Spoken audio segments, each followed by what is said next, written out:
Alamin ang latest weather update ngayon dito sa Sir Aris Official Weather News Today.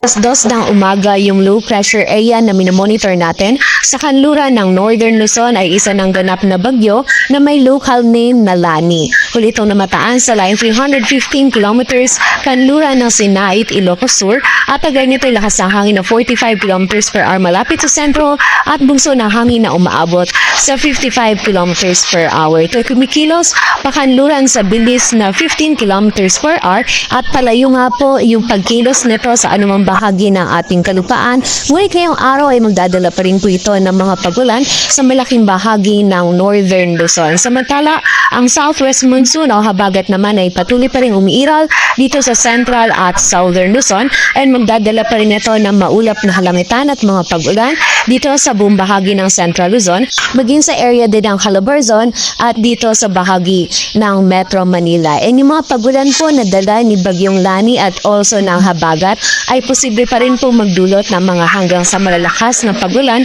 kaya doble ingat pa rin para sa ating mga kababayan sa banta ng mga pagbaha at pagguho ng lupa.